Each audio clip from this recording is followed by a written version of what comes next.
예.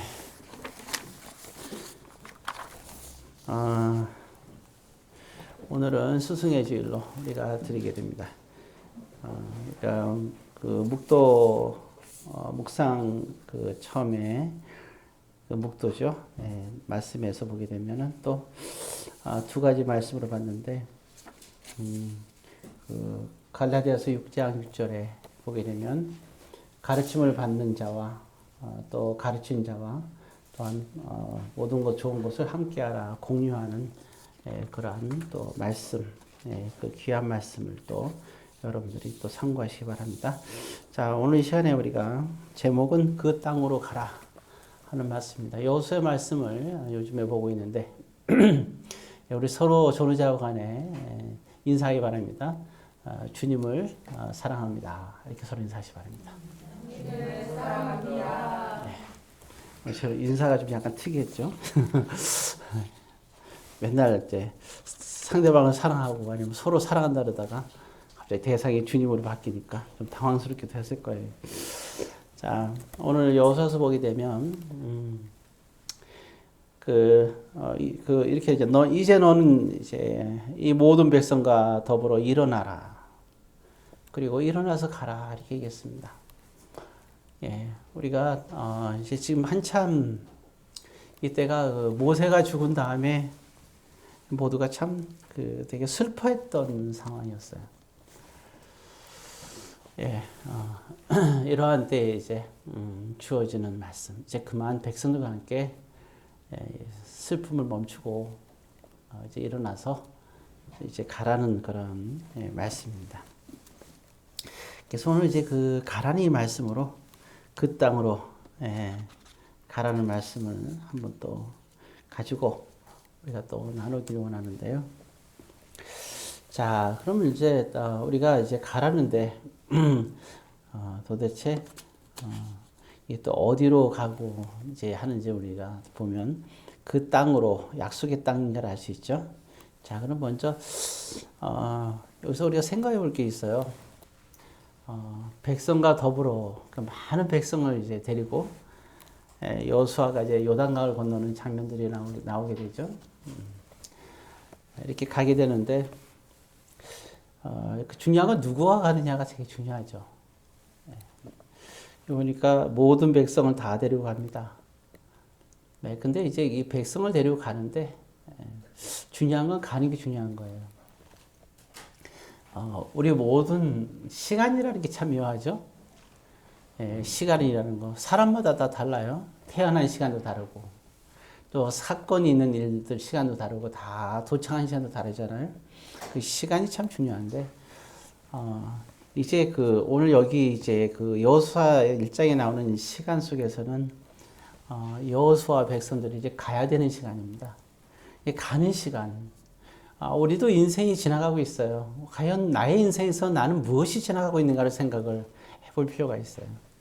때로는 우리는 시간은 가는데 나는 제자리에 서 있는 경우가 상당히 많아요. 세상을 살면서 뭔가 열심히 살긴 하는데 시간이 가고 난 제자리에 서 있는 거예요. 예, 시간도 여러 가지가 있잖아요. 그죠? 예, 어떤 우리가 매혹적인 것을, 맛있는 음식을 보면 하루 종일 생각할 때, 오늘 하루는 나는 먹다가 시간이 다 갔다. 이럴 수도 있고, 어떤 사람도 나는 운동만 하다가 시간이 다 갔다 할 수도 있고, 나는 누군가 만나면서 시간이 다 갔구나 생각할 수도 있어요. 근데 오늘 여기서 가라는 거는 하나님과 함께 가라는 겁니다. 좀 더 구체적으로 말하면, 하나님이 가라는 그 발걸음으로 가는 거예요. 하나님이 가라는 그 시간. 과연 우리는 내 인생에서 나는 뭐 하고 있었는가? 하나님이 가라고 하는 그 시간에 하나님이 가라는 그 시간으로 우린 걸어갔는지, 아니면 지금까지 인생을 살아오면서 열심히 살았는데 하나님이 가라는 시간은 하나도 안 가고 그냥 주변만 지나가고 나는 세월만 흐르고 여기까지 있는 것은 아닌가. 그래서 중요한 건 하나님이 가라는 시간이 있어요.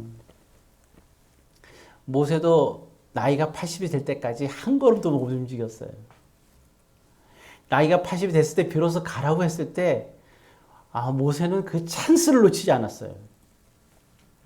그래서 남은 생애를 나이 80이었지만 120세까지 40년 동안을 제대로 걸어갑니다. 하나님이 갈아가는 그 발걸음, 하나님의 하나님의 시간이 가기 시작을 해요. 80년 동안은 자기의 시간이 지나갔어요. 네, 근데 80이 됐을 때 비로소 하나님의 시간이 흘러서 40년의 시간을 다 걸어갔어요. 네, 마지막 이제 생을 마감할 때 주님께서 부르시게 되죠. 네, 우리도 인생을 다 살 때 보면 그잖아요. 정말 하나님의 시간을 지낸 사람. 사도 바울도 그래요. 예, 사도행전 9장이 있기 전까지는 다 자기가 열심히 살았어요. 정말 그 바리새인 중에 바리새인이었기 때문에 열심히 뭐 말씀 율법 지키려고 했었고, 그리고 하나님을 나름대로 섬기려고 했었고, 공부도 너무 열심히 하고, 그 당시 최고의 학문 기관인 그 가말리엘의 그러한 자기가 문화가 돼가지고, 지금으로 말하면 뭐 우리나라로 말하면 서울대고, 외국으로 말하면 하버드나 옥스퍼드 정도 수준 되는 가말리엘 문화에서 공부를 했거든요. 최고의 공부를 정말 열심히 살았습니다. 그런데 사도행전 9장이 그 사건이 있기 전까지는 열심히 살았지만 하나님의 시간은 하나도 없었어요. 제로예요, 제로. 자기 인생을 열심히 살았어요. 사도행전 9장 이후에 준비가 된 다음에 이제 그의 인생이 펴지기 시작하는 거죠. 그렇게 되면 어찌 보면은 사도 바울은 사도행전 13장부터 하나님의 그 타임이 남은 생애까지 가게 돼요. 그래서 나는 나의 달려갈 길을 다 갔다고 얘기를 하고 있어요. 이 시간이라는 거, 이 간다는 거, 우리가 왜 이 세상에 왔을까? 하나님을 아는 자, 모르는 자. 그래서 참 성경은 왜 우리에게 중요한가 하냐면요. 성경은 우리에게 하나님의 시간을 가는 것을 제시해 주는 거예요. 오늘 말씀을 통해서 또 우리가 살펴보기를 원하는 거죠. 성경을 잘못 이해하면 굉장히 슬퍼요. 그래서 성경의 오류에 빠지게 되면 상당히 곤란합니다. 미네소타주인가 정확하게 이름 잘 모르겠어요. 미국에서 저 끔찍한 오늘 이제 좋은 날이지만 얘기를 하면 22명을 죽인 연쇄살인범이 있었어요. 실제로. 근데 보니까 이제 그분이 사형을 당했는데 사람을 죽인 거예요. 그 왜 죽였냐 보니까 죽은 사람들을 보니까 공통점이 있었는데 백인종이면서 이렇게 이제 그 유색인종하고 결혼한 사람들. 그 사람들을 다 죽였어요. 흑인들도 죽이고 자그마치 22명이나 끔찍하게 죽인 살인마였어요. 근데 제가 하고 싶은 얘기는 왜 이 얘기를 하냐면 그가 죽인 이유를 얘기를 하는데 자기는 성경대로 하나님의 뜻대로 죽였다는 거예요. 성경에 우리가 거룩이라는 얘기가 나오잖아요. 그죠? 그 다음에 불신자와 그리고 또 믿는 자의 어떤 그런 결혼에 관한 얘기도 이제 얘기가 나오잖아요. 근데 이거를 잘못 성경을 오해한 거예요. 그가 생각하기는 백인들은 하나님이 택한 족속이고 그가 생각할 때는 흑인이나 유색 인종들은 하나님이 택하지 않은 존재라고 생각을 한 거예요. 실제로 그 청교도 이후에 그러한 미국에서 일어난 그런 사건들이 많잖아요. 인디언들 막 이렇게 많이 죽일 때도 사람으로 취급하지 않았잖아요. 네, 그러한 그 부분들을 이해한 거예요. 그래서 그는 한 거예요. 근데 미국에는 많은 주가 사형제도가 없지만 이 주는 사형제도가 있어서 그가 이제 사형을 받게 되는데, 그때도 되게 무슨 의식을 치르는 것처럼 하고 그렇게 죽으면서 마지막 그가 한 얘기가 있어요. 자기는 천국에 간다는 거예요. 이렇게 우리가 성경에 대한 오류가 있으면 상당히 정말 위험한 거예요. 그래서 아까 제가 그 처음에 묵도 시간에 마태복음 5장 19절의 말씀드렸죠. 이 계명 중에 지극히 작은 것 하나라도 버리고 또 그같이 사람을 가르친 자는 천국에서 지극히 작다 일컬음을 받을 것이고, 그렇지 않고 작은 것 하나라도 버리지 않고 이를 행하며 가르치는 자는 천국에서 크다 일컬음을 받으리라. 예수님께서 마태복음 5장 산상수훈 19절에서 하신 말씀입니다. 자, 그래서 우리가 참 우리가 이제 그 말씀에 대해서 바로 하는 것은 굉장히 중요합니다. 참 쉽지 않은 일이에요. 자, 그러면 또 나가서 살펴봅시다. 자, 그러면 이제 그 땅으로 가는데 누구 함께 가느냐? 모든 백성을 가는데 혼자서 그 사역을 감당할 수가 없는 거죠. 우리가 그래서 뭐가 필요하냐면 돕는 자가 꼭 있어야 됩니다. 항상 돕는 자가 있어야 돼요.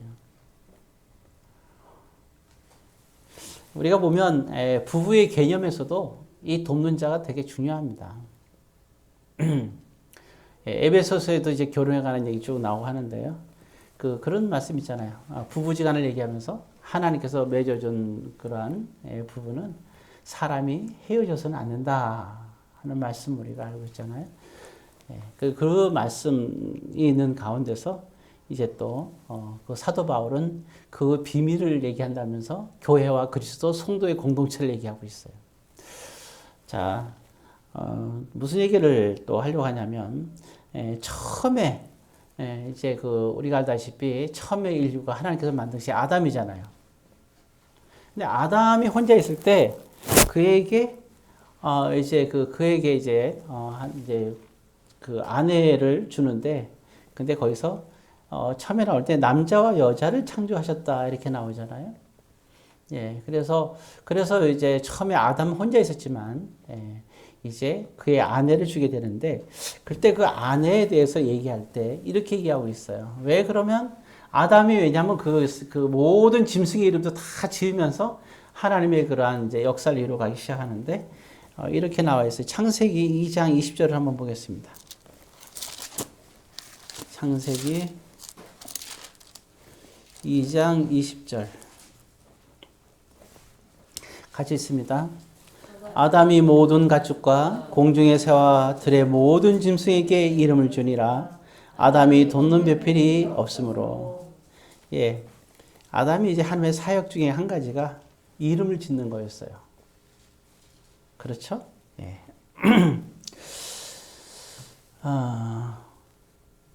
왜냐하면 19절에 보면 그러잖아요. 하나님이 다 짐승을 모아놓고 지어놓고 다 모으게 해놓고 이렇게 나오잖아요. 19절에 보면 아담이 무엇이라고 부르나 보시려고 그것들을 그에게로 이끌어 가시니 이렇게 나와 있어요. 그러니까 이게 이제 하나님이 아담에게 첫 번째 미션입니다. 이름을 짓게끔 하시는 거예요. 근데 이름을 다 짓고 하나님의 시간표로 이제 하는 거예요. 이 간다는 의미 갖고 내가 발로 움직이는 게 아니라 내가 살아가는 걸 얘기하는 거잖아요. 하나님이 주신 첫 번째 미션이죠. 짐승들의 이름을 짓는 거예요. 이름은 이때부터 있어요. 그래서 종에 따라서 이름을 짓기 시작하죠. 네. 그러면 생각해보세요. 이때 졌을 때 닭을 먼저 졌을까요? 달걀을 먼저 졌을까요? 사람들 참 재밌는 얘기 하죠. 닭이 먼저냐? 달걀이 먼저냐? 예. 하나님은 달걀부터 시작했을까요? 닭을 만들었을까요? 당연히 성체를 만들었겠죠. 그러니까 닭을 이렇게 지으셨겠죠, 그죠? 예.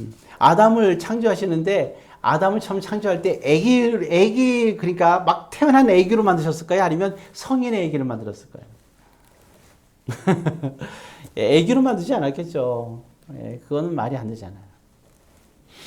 자, 어찌되었든 그래서 여기서 이제 그리고 나서 이제 아담이 사역을 하는데 이제 아담에게 뭐 깊이 잠이 들게 해서 뭐 갈비열체해서 이제 그 여자를 창조하시게 되는 거죠. 그 아내를 주게 되는데 그 주는 이유 도대체 그러면 여자에 대한 그 얘기 나오죠.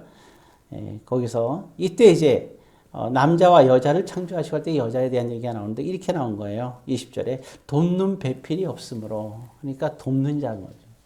아담이 그러한 하나님의 그러한 시간과 사역을 가는데 그에게 필요한 존재가 꼭 있었죠. 그게 바로 누구냐면 이제 우리가 잘 아는 하와가 되겠죠. 그래서 아담은 하와와 함께 에덴 동산에서 하나님의 아름다운 사역을 이루는데 물론 결국은 어때요? 실패하게 되죠. 예.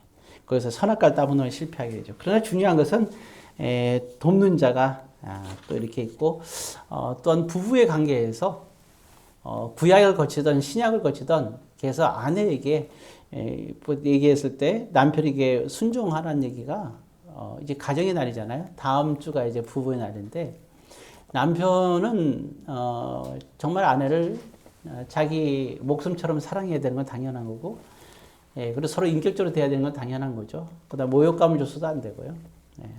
그렇지만 아내는 반면에 남편이 하나님을 진실로 마음으로 믿고 그렇게 한다면 절대적으로 또 아내는 남편에게 순종을 해야 되는 것이죠. 그것이 하나님의 섭리고 원리입니다. 신약에도 다 그렇게 나와있죠.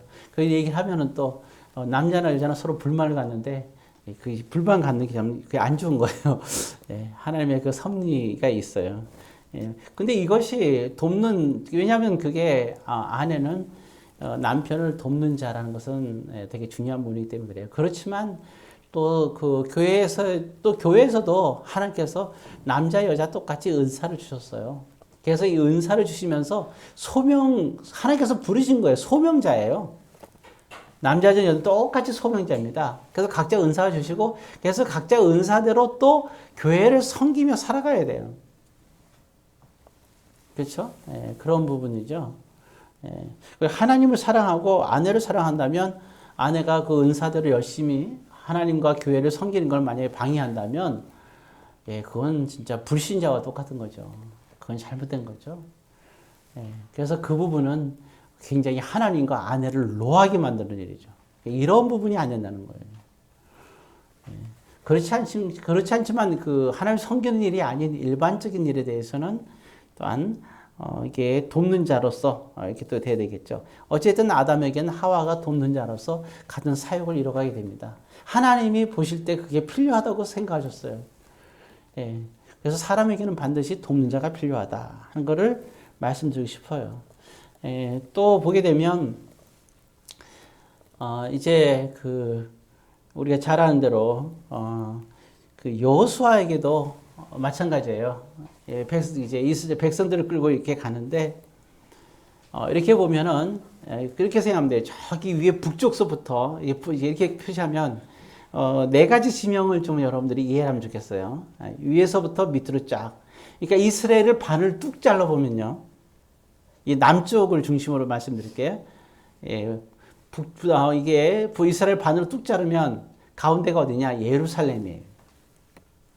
예루살렘에서 좀 내려오게 되면 이게 보게 되면 뭐냐면 베델이 있어요. 베델. 예루살렘 베델이 가까워요. 그렇게 하면 되고, 그 다음에 그 밑에가 바로 어디냐면 브엘세바예요. 그 맨 밑에가 헤브론이에요. 일명 기럇 아르바. 아낙 자손, 그러니까 알리앗 자손, 다시 말해서 골리앗이 사는 그 동네가 바로 이제 헤브론 그쪽입니다. 자, 그래서 이렇게 이제 그 네 가지 지명으로 우리가 생각을 하는데, 이제 우리가 알다시피 여러분 그거 알잖아요. 그 베델도 그렇고 여리고도 그렇고요. 베델도 그렇고 여리고도 그렇고 예루살렘에서 가까워요. 굉장히.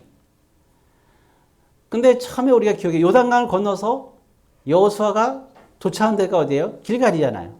첫 번째 점령한 것이 무슨 성이에요? 잘 아는 대로 여리고성이죠. 그러니까 어디에 가까이 있는 거예요? 예루살렘에 가까운 데 있죠. 거기부터 점령해요. 그 다음에 그 옆에 있는 아이성을 점령합니다. 그리고 북쪽으로 쭉 점령을 다 해요. 약간 밑에도. 근데 한 가지 가지 않는 곳이 있어요. 다 점령하는데 한 가지는 못 가는 거예요. 여호수아가. 가고 싶은데 못 가는 거예요, 이게. 하나님 끝까지 함께 한다고 평생에 너를 대적할 자가 없다고 했는데도 못 가는 거예요. 왜? 전쟁을 혼자 하는 게 아니잖아요. 백성들과 함께 하는 거잖아요. 그것이 어디예요? 바로 헤브론. 다른 말로 기럇 아르바죠. 거기 헤브론이에요. 헤브론으로 가야 되는데 거길 점령하는데 아무도 갈 생각을 안 하는 거예요. 어느 누구도. 그러니까 여호수아에게는 돕는 자가 필요한 거죠. 그때 여호수아를 돕는 사람이 누구예요? 그의 동기. 나이가 상당히 많겠죠? 제일 많죠. 왜냐하면 여기 보면은 광야의 길을 가다가 다 죽잖아요. 조상들이. 그죠? 자손들만 있는데 근데 그 죽지 않은 사람이 유달리 2명이 있는데 여호수아와 갈렙이잖아요. 그를 돕자바로 누구냐면 갈렙이에요. 갈렙이 여호수아에게 얘기하는 거예요. 내가 가겠다고. 야, 참. 그 젊고 힘이 세고 날린 사람들이 이렇게 많은데도 불구하고 단 한 명도 간다는 사람이 없어요. 헤브론만큼은 다 두려운 거예요. 근데 갈렙이 가겠다고 얘기합니다. 그래서 이제 하나님이 약속한 대로 헤브론 땅까지 다 차지하게 되는 거예요. 여호수아에게 갈렙이 없다면 상상할 수도 없는 일이겠죠. 그러니까 여호수아에게 돕는 자는 갈렙이었어요. 이게 돕는 자라는 게 그렇게 중요합니다. 또 우리가 잘 알다시피 디모데 후서가 이제 바울이 마지막에 죽기 직전에 쓴 글이거든요. 디모데 후서가. 그때는 황제가 바뀌었어요. 사도행전 22장부터 마지막 28장까지 보게 되면 그 붙잡혀서 로마로 가잖아요. 죽으러 간다면서 갔는데 그때는 황제가 기독교에 대해서 되게 우호적이었어요. 그래서 바울은 사실은 거기서 죄인인데 전세로 살아요. 전세로. 편안하게. 그러니까 제자들도 많이 와요. 거기 있는 그 당시 지키는 사람들. 그러니까 나중에 이제 로마의 중요한 지위를 차지할 사람들이 거기에 수시로 만나고 그랬던 거예요. 어찌되었든, 그때는 그런데, 근데 디모데 후서를 쓸 때는 나중에 또 잡혀갔을 때예요. 사도행전에 안 나오는 부분이죠. 그거 딱 갔을 때, 그때가 이제 마지막. 근데 그때는 언제냐면 황제가 바뀌었어요. 그때는 기독교를 핍박하는 황제였어요. 그러니까 사도 바울한테 찾아가려도 찾아갈 수가 없어요. 왜? 잘못 갔다가는 자기들이 붙잡히니까. 그리고 붙잡히면 그냥 죽임을 당하니까 겁이 났던 거죠. 그런데도 불구하고 끝까지 찾아가서 끝까지 정말 바울에게 따뜻한 옷도 주고 이 전세집에 안에 이제 갇혔으니까 이게 감옥에 추운 데서 고생하니까 또 나이도 있잖아요.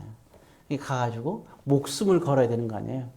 근데도 끝까지 찾아가서 따뜻한 옷도 마지막 죽는 순간까지 지켜줬던 사람. 마치 예수님이 십자가에 있을 때 끝까지 지켜준 사람이 누구예요? 사도 요한이잖아요. 예수님도 이와 같이. 그러니까 그 예수님도 십자가에 못 박히면서 사도 요한에게 부탁한 게 뭐예요?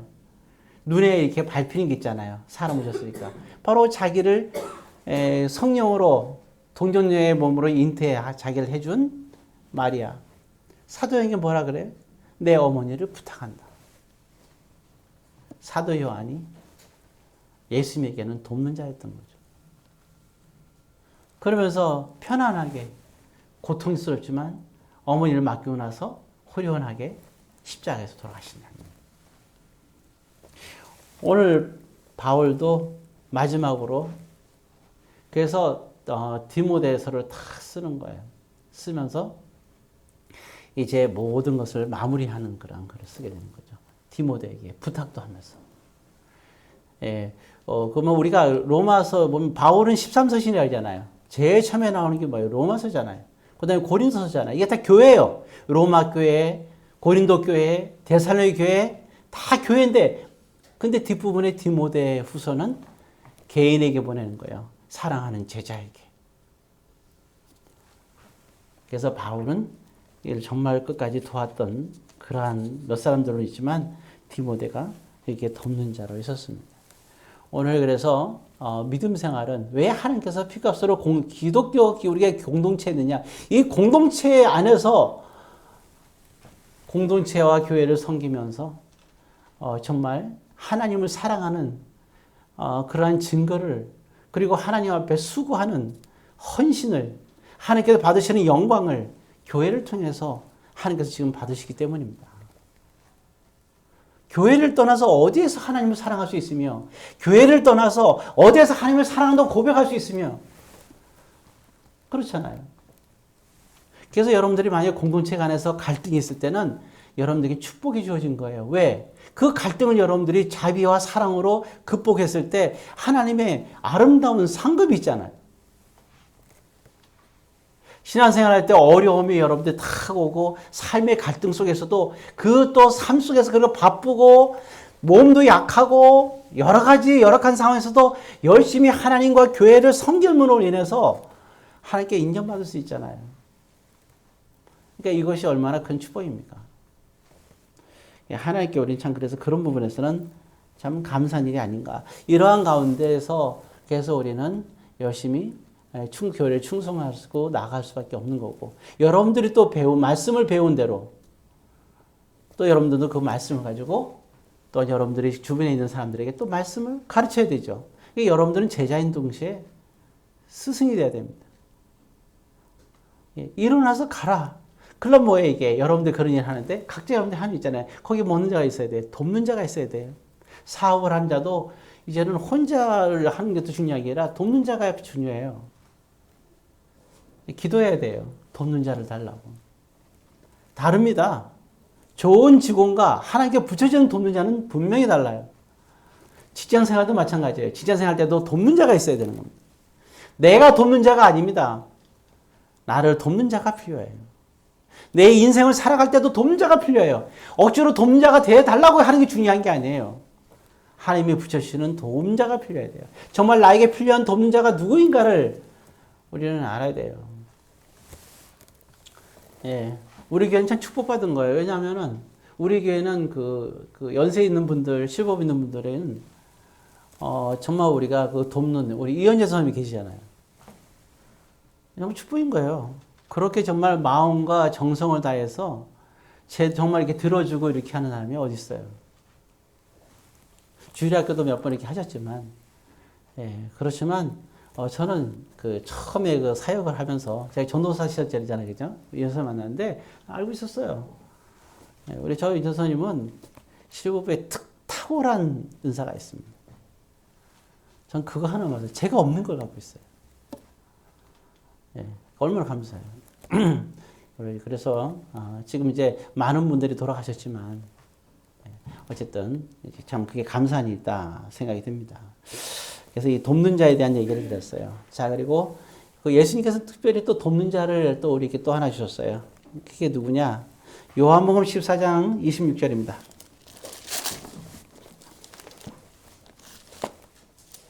요한복음 14장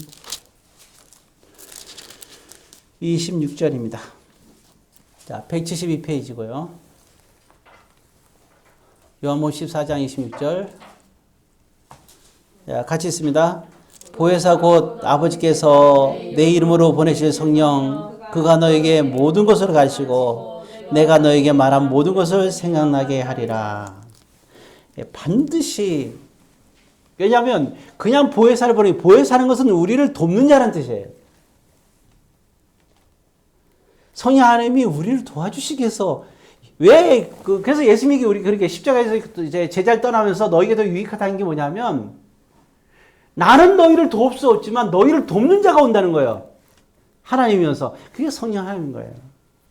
근데 어떻게 도와주느냐? 아파요, 약 발라주세요. 이 도움 말고요. 예. 말씀을 생각나게 해주신다는 거예요. 내가 정말 악의 구렁텅이나 어떤 내가 악한 생각을 갖고 있거나 내가 악의 상태에 있을 때 이러면 안 된다는 것을 생각나게 해주는 거예요. 생각나게. 모든 것을 생각나게 하리라. 우리는 악의 순간적으로 빠질 수 있고요. 잘못된 생각을 할 수도 있어요. 그죠? 그런데 그 순간에 이러면 안 되는데라는 것이 올 때 여러분 그거를 내 생각이라고 생각하지 마세요. 성령 하나님께서 생각하게 하시는 거예요. 오늘 여기 그래서 보혜사가 돕는 자예요. 그러니까 우리는 어떻게 해야 돼요? 그러니까 성경 말씀을 많이 읽고 묵상해야 돼요. 왜냐하면 이렇게 있잖아요. 너에게 말한 모든 것을 생각나게 하리라. 그게 스승의 날에 스승이 중요한 거예요. 바로 가르치고 또 말씀을 많이 깨닫게 해주고. 근데 문제는 스스로가, 그래서 요한계시도 뭐라는 거예요? 이 예언의 말씀을 읽는 자와, 여기서 읽는 자들이 아니에요. 읽는 자, 성경은 각자가 읽어야 돼요. 누가 이게 귀에 꽂고 듣는 거 있잖아요. 그것도 좋죠. 근데 여러분 그거는 약해요. 내 눈으로 읽어야 돼요. 사람은 희한해요. 여러분 우리가 소경이 안 된 게 감사한 거예요. 근데 눈이 안 보이는 분도 이게 점자로 해갖고 읽어요. 요즘은. 진짜 열심히 읽어요. 이게 눈이 안 보이는 분도 목사님 계세요. 진짜 노력하는 거 보면, 제가 신학대학을 다닐 때, 이게 눈이 안 보이는 분이 있었는데요. 그분이 이렇게, 그분이 있었는데, 그분이 이제, 하여튼 굉장히 노력을 많이 하세요. 그분이 나중에 뭐 했냐 모르니까, 여기 신학대학 들어오기 전에는 그거 뭐 누르는 거 있잖아요. 이렇게. 지압 같은 거. 굉장히 좀 유명한 분이었더라고요. 근데 그분이 소명을 받아가지고, 하는데, 와, 진짜. 한 과목을 공부하는데 우리는 그냥 보고 이렇게 외우면 되잖아요. 그분이 일일이 다 점자로 다 읽고요. 그리고 계속해서 이 점자를 읽어도 한계가 있으니까 계속 들어요. 들어갖고 외우는 거예요. 애워갖고 얘기하고 애워갖고 시험을 치는데 이 노력이 물론 이제 뭐 100점 가까이 이렇게 나오지는 않죠. 그리고 깊이 많이 할 수는 없지만 그 노력이 어마어마한 거죠. 되게 감동받았어요, 사실은. 그런 분들도 눈이 안 보이는 분들도 그렇게 노력해서 하는 거예요. 설교를 들었다면 정말 수십 번을 들어요, 수십 번을. 제가 오늘 설교를 했잖아요. 그럼 그분은 그걸 가지고 수십 번을 듣는 거야. 그래야 되니까. 볼 수가 없으니까. 참 그렇게 노력하는 거 보고 진짜 감동을 받았어요. 와, 대단하다. 어찌됐든, 그래요. 어떤 사람도 그래요. 자기는 성경을 너무 많이 읽는다는 거예요. 3개월에 한 번 읽는다나? 그러니까 어떻게 했냐면, 뭐 여러 가지 있겠죠. 근데 그 중에 한 가지 방법이, 이거 왜 틀어놓고 읽는 거 있잖아요. 이게 뭐 이렇게 빠르게 틀어놓고 읽는 거. 듣는 거죠, 그러니까 듣는 거. 그것도 참 좋아요. 초반에는 좋아요. 근데 여러분 성경이 이제 좀 더 깊이 하는 사람들은 그렇게 읽어도 소용이 없어요. 그건 내가 읽는 게 아니에요. 내가 눈으로 보고 내가 읽어야 돼. 눈으로 읽어야 돼, 눈으로. 눈으로 말해요, 이런 것도 있잖아요. 눈으로 읽는 게 되게 중요합니다. 성경을 많이 보세요. 여러분들 지금 요한복음 찾으면서 시간이 오래 걸렸다. 이거 반성해야 돼요. 성경 그렇게 찾으면 안 돼. 몇 군데 어려운 부분도 있어요, 물론. 그렇지만 성경을 찾는데 기본적인 것은 왜냐하면 읽지 않았다는 거거든요. 신앙생활은 성경을 읽어야 되는 거예요. 근데 신앙 연수가 얼마 안 돼서 안 되는 사람들은 당연해요. 그렇지만 적어도 신앙생활 5년 이상 했다면 그러면 성경을 1년에 한 번은 통독을 해야 되잖아요. 그럼 최소한 5년 5번 통독했다면 찾는 거 쉽게 찾을 수 있어요, 웬만한 거는. 여러분들이 이제부터 나는 시작이다 생각하고 여러분들 성경을 읽으십시오. 왜냐하면 성경을 읽어야 돼요.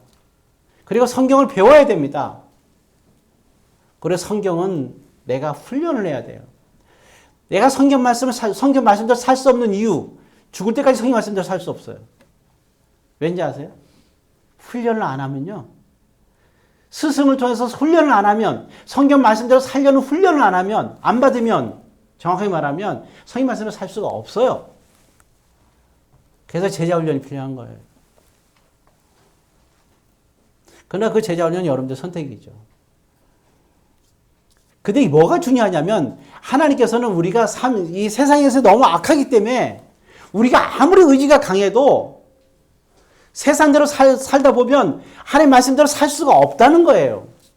그리고 우리가 잘못하고 있는데도 내가 잘못한지도 모른다는 거예요. 그래서 우리에게 주신 것이 누구냐? 우리에게 돕는 자를 줬는데 그게 바로 누구예요? 보혜사, 즉 성령 하나님을 주셨다는 겁니다. 성령 하나님께서 우리가 사실이 뭐냐? 우리가 읽었던, 그리고 우리가 들었던, 우리가 배웠던, 말씀대로 훈련받았던 그러한 말씀들을 내가 그러면 안 되는 상황이 있을 때는 성령 하나님께서 우리에게 생각나게 해주신다는 거예요. 그거 아니야 라고. 말씀을 보지 않은 사람들은 그게 있을 수가 없어요. 그냥 어디에 호소하느냐? 양심의 가책에만 호소하는 거예요. 근데 여기서 중요한 건 여러분 양심은 성경이 아니에요. 그렇잖아요. 양심은 성경, 양심은 그게 성경에서 위배되는 것도 굉장히 많아요. 양심은 문화에 따라 다 다르기 때문에요. 양심대로 살면 죄만 져요. 성경적인 양심대로 살아야 돼요. 자, 그래서 두 번째 정말 하나님께서 우리에게 주신 것, 반드시 우리에게 필요한 건 성령 하나님의 보혜사입니다. 그러려면 우리가 도움을 받으려면 성경을 알아야 돼요. 성경을 읽으세요. 그리고 성경 말씀을 들으시고, 성경 말씀을 들어요. 읽는 자와 성경을 듣는 자들과 성경 말씀을 듣는 거를 또 들으세요. 지키는 자들이 제자 훈련을 해야 돼요. 복이 있나니. 이게 바로 요한계시록에서 모든 교회와 오늘 우리 모든 공동체에게 하는 말씀입니다. 그래서 보혜사가 돕는 자다 하는 것을 우리가 생각할 수 있어야 됩니다. 자, 오늘 우리가 말씀을 나누는데 좀 더 말씀을 나누는데 벌써 이제 시간이 이렇게 다 거의 다 시간이 지났네요. 여러분들도 지금 보면 성경 말씀도 그렇지만 적어도 여러분들의 인생에서 멘토라고 제가 말씀을 드렸는데 인생의 멘토가 뭡니까? 돕는 자잖아요. 그래서 여러분들 주변에 그냥 친구 말고 그리고 헛된 삶 말고 이제 정말 다시 돌아와서 하나님께서 가라는 그 시간, 그 장소가 중요해요. 내가 어디로 갈 것인가? 인생에서는 많은 길을 가요. 그러나 하나님께서 원하시는 그 길로 가지 않고 있다면 나는 언제나 인생은 제자리입니다. 누구에게 생각해 보세요. 하나님께서 얘기할 때 이렇게 얘기하셨어요. 거기 하나만 보고 마치겠죠. 창세기 1장 29절에 창세기 1장 29절입니다. 자, 같이 읽습니다. 하나님이 이르시되 내가 온 지면에 심에는 모든 채소와 씨 가진 열매 맺는 모든 나무를 너희에게 주노니 너희의 먹을거리가 되리라. 그랬습니다. 예수님도 주기도문에서 그런 얘기 하셨죠. 이렇게 기도하라. 그러면서 그 중에 한 가지가 뭐예요? 오늘 우리에게 일용할 양식을 주옵시고. 그러면서 뒤에 보면 25절에 가면 마태복음 말씀이죠. 6장 25절에 뭐라 하냐면 무엇을 먹을까 염려하지 말라. 예, 그 아담에게 얘기를 하면서 했던 얘기예요. 생육하고 번성하고 충만하고 이런 얘기를 한 거예요. 가서 이렇게 하라 했어요. 했는데 그러면서 또 뭐라 하냐면 그 하나님께서 그런 명령을 하시면서 그 다음에 나온 말씀이 아까 우리가 보았던 말씀이잖아요. 그게 하나님의 명령이 창세기 1장 28절에 생육 번성하고 땅에 충만하고 땅을 정복하라고 얘기를 했어요. 그러면서 바로 명령한 다음에 그 다음 절이 바로 29절인데요. 이 모든 것이 너희의 먹을 것이 되리라. 제가 드리는 말씀은 그거예요. 하나님께서 우리에게 얘기한 가라고 하셨어요. 그러나 우리가 갈 때, 그 가는 자에게는 너희에게 먹을 것을 하나님께서 주셨다는 거예요. 그러니까 너희는 이방인처럼 너희들은 먹을 것, 입을 것 때문에 근심과 걱정하지 말라는 거예요. 왜? 이건 하나님께서 책임져 주시겠다는 겁니다. 그럼 우리는 근심이 되냐? 가지 않으니까. 하나님의 시간표대로 우리는 가지 않고 멈춰 있으니까. 하나님이 가란 곳으로 가지 않기 때문입니다. 그리고 우리는 정말 주님께서 십자가에서 우리에게 준 최고의 선물, 보혜사의 도움도 받으려고 하지 않았기 때문이에요. 또 도와주는데 못 알아들어요. 왜냐하면 생각나게 하는 거 없어. 내 속에 입력된 하나님의 말씀이 없으니 도움을 줄 수가 없는 거예요. 어떻게 이게 슬픈 일이 아니겠어요? 하나님이 도움 주시는데 이 세상에서 살면서 하나님이 도움 주고 계신데 나와 함께하는 하나님 나에게 도움을 줘야 되는데 도움을 못 받아 내가. 이거보다 슬픈 일이 어디 있어요? 도움 받는 게 우리에게 유익이지 하나님께 유익이 있어요? 하나님은 우리에게 유익을 해서 도움 주겠다는 거예요. 모쪼록 정말 다른 거 몰라도 사람의 도움는 자가 없다 하더라도 적어도 그리고 여러분들이 도움받을, 사람들 간에서 도움만 받으려 하지 말고 돕는 자가 되세요. 그것이 이웃이에요. 내 이웃이 누구냐? 너의 이웃이 누구냐? 했을 때 너를 도와주는 자가 이웃이 아니라 너가 돕는 자가 그 사람이 이웃이라는 거예요. 말이 모순이 있죠? 묻잖아요. 내 이웃을 내 몸같이 사랑하라 그랬잖아요. 그랬더니 묻잖아요, 사람들이. 내 이웃이 누구예요? 그럼 내가 누구를 이웃처럼 사랑해야 돼요? 라고 묻잖아요. 그럴 때 얘기하는 거예요. 고요반 죽어가는 사람이 있다. 레인도 지나가고. 근데 이 사마리아 사람은 그 사람을 그렇게 사랑했다. 그럼 누가 이웃이냐? 사마리아 사람이냐. 너가 그 사람이 되라는 거예요. 나를 돕는 수많은 사람들이 이웃이 아니라 그 사람들을 돕고 있는 네가 이웃이라는 거예요. 예, 말씀을 마칩니다. 모쪼록 이와 같이 주는 자가 받는 자보다 복되다고 했으니까 여러분들이 돕는 자가 되시고 삶 속에서는 그리고 하나님의 도움을 받는 자가 되시고 그리고 여러분들의 인생에서 진정한 헬퍼를 만나시기를 그리고 행복한 신앙생활 그리고 하나님의 시간에 맞는 걸어가는 그런 믿음 생활을 다 하시기를 주의 이름으로 권면드립니다.